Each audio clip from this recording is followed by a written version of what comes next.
What I wanted to talk about, and I'm sure this is a hot button topic, it usually is mental health. Hi, I'm Vicky. Welcome to my channel. I suffer from severe anxiety and depression. Something that I talk kind of freely about with people. I just don't think there should be a stigma over it. Some people, they can't walk. Some people, they have breathing problems. They have asthma. You have people who can't see, people who can't hear. And then you have people who don't have the ability to deal with certain feelings. Whether it is from a trauma standpoint or a brain chemistry standpoint. Mine is mostly from a brain chemistry standpoint. I have very severe anxiety, very bad depression.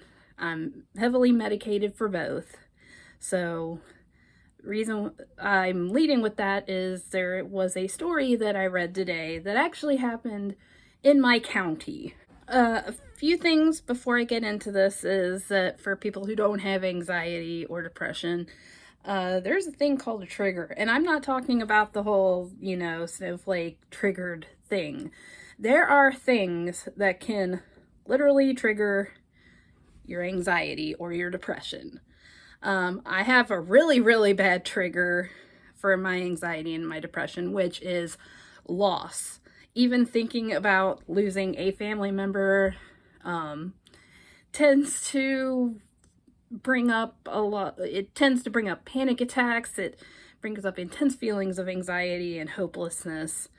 Other things that trigger my anxiety are certain noises. Very high frequency noises can trigger my anxiety, very high beeping noises.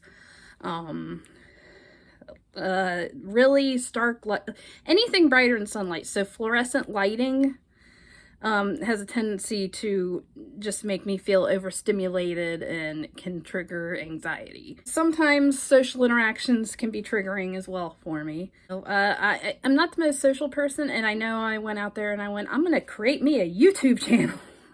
That's what a person with anxiety does. Mine has been under control with both medication and therapy, and I can function mostly. I have maybe a few serious panic attacks a year, and that's usually, there's something big that triggers that, whether, someone I care about goes into the hospital or is having health issues, or, stuff is just piling on. So, I'm not one of those people who every other day is I can't function because I have anxiety. I go through a lot to keep it under control. And sometimes even all of that doesn't help. I have powered through all of my emergency coping skills and emergency medication before. But anyways, so let's get to the story. So in Covington, there is a company called Diagnostics, and I assume, I did a little bit of research, they basically process testing specimens. There's a man that worked there, his name was Kevin Burling, and he has severe anxiety. And part of the company culture was apparently to throw a birthday party for all the employees. Now, a man having severe anxiety, probably a trigger for him is large social situations. And he requested that they not throw a party for him because it would trigger his anxiety. Well, they ignored that. Well, they say they forgot, but they threw him the party. His anxiety started flaring up. He was starting to have a panic attack, and he did what he thought was best, which was to leave the party, go to his car, and calm down. The next day, he was called into the office by a couple of higher-ups who said that he needed to grow up. He ruined everybody's good time, and they started berating him over his behavior at the party, which started him to cause another panic attack. And guess what they told him to do? The one thing you should never tell someone who's having a panic attack to do. Just calm down. Stop that, I believe is what they said. They told him to stop having a panic attack. Afterwards, they told him to leave. They escorted him off the premises. Afterwards, they revoked his access to the building. A couple days later, they told them that he was fired for workplace violence. I don't know what about a panic attack makes people think of workplace violence, it was probably, I'm not going to go with it was probably they, just don't want this lunatic in their office is their way of thinking. But there was something there for him being fired. He has anxiety. He told people he had anxiety, but they still fired him because they were worried that he was going to become violent while he was having a panic attack.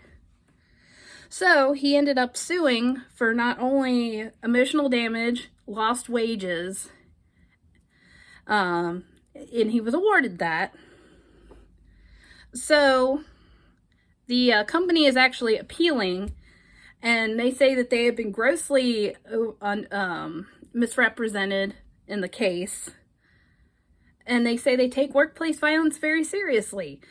And once again, the guy was having a panic attack, not being violent. The article described him as rocking back and forth, which is something some people with anxiety do to calm themselves down. I think it's also something people who are autistic do. I think they call it stimming.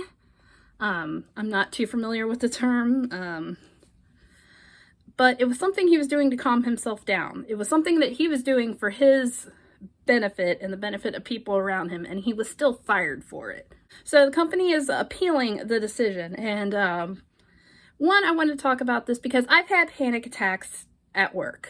I'm not going too further into it because it's a personal thing, and my family is kind of big about, like, let's not air too much of our business out for other people. So I like to respect that. So I was having mental health issues going back to 2018, and I was having panic attacks at work, and I was not coping with that in a good way. I got help, and I'm medicated now. And sometimes, the medication is not enough. I have emergency medication. I have coping skills in case, in case something triggers it, like something big, bad happens, okay? It's not like I'm always going to be 10 seconds away from having a panic attack. Something big has to happen for me to get to that point. I've had the manager of the building come in on me in the bathroom, and I have screamed at people not to touch me when I've had panic attacks. I'm like, don't touch me. I've been crying. I have hyperventilated, and what has happened to this guy scares me because I like to think that I have a decent boss and work for a decent company. So if I have a panic attack, they understand, hey, she has anxiety, she has panic attacks. So we need to go through X things in case that happens. They're not going, oh my God, she's going to get violent because she's not all there. And that worries me if I get a job somewhere else at some point, because these days nobody stays anywhere forever, really. And all I can think of is if something happens and I have a panic attack and there are people around me yelling and screaming or, doing what they did to this guy, which was completely disregarding his condition. I have something, you don't sit there. It's one of the things that bugs me about mental health. You don't tell a blind person to just put on a fucking set of glasses so they can read instead of giving them Braille or an interpreter or something. So why do you expect someone who has a mental health disorder, who has something, I don't want to say something wrong with their brain. I have a chemical imbalance, and sometimes I don't react to things the way a normal person would, or at least the thing I'm trying to get across is I function differently than other people.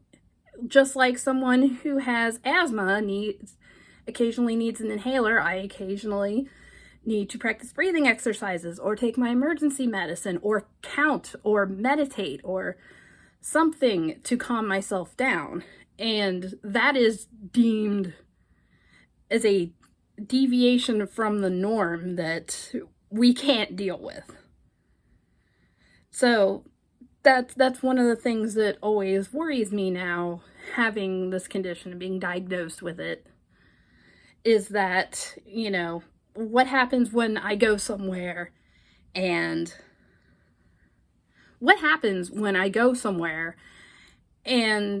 my condition flares up. I have a panic attack, or I'm starting to feel anxious. You know, I have a panic attack, are there going to be people yelling at me to stop that and get back to work? Because I can't stop that and get back to work. Am I going to be considered being violent because I screamed at somebody not to touch me repeatedly? So that is why I wanted to talk about this. You know, this poor guy, you know, is going through this, and most of the outlets, I'm going to see if I can find. So the headlines are all misrepresenting this guy in this situation. So the best headline I have found is, man awarded $450,000 after firing over birthday party at Gravity Diagnostics. Now that makes it seem like he was fired over a birthday party and not because his company discriminated against him for having anxiety. There was God, I wish I could find. Okay, this is the one that I keep seeing. A worker didn't want a birthday party. His company held one anyway. Now it owes him $450K. That is like, every time I read this, and I have gone on every single social media thing that I can think of when I see this, and I tell them, change the headline. He is not suing them because they threw him a birthday party. He is suing them because they fired him for having anxiety and having panic attacks, which were a result of the birthday party, but it is not the main reason why he is suing them. It's not the reason why he's suing them. He's suing them because he was discriminated against. He was not suing them over a birthday party. So, you know, this really trivializes the mental health thing. You know, it's making him seem like he's some spoiled brat who's suing because, I don't want a birthday party. Oh, it's more like I'm suing, I asked you not to throw me a birthday party because my mental health cannot handle a social gathering, or I have a lot of anxiety around my birthday. And you completely disregard that. So anyway, that's a rant, and I feel for this guy a lot. Yeah, this is the one thing that's pissing me off. The next time you throw a birthday party for a colleague at work, make sure they want their birthday celebrated. Fuck you. This is literally putting it down to making him a butt of a joke. He doesn't want a birthday party. He's a killjoy. So, thank you for coming to my TED Talk.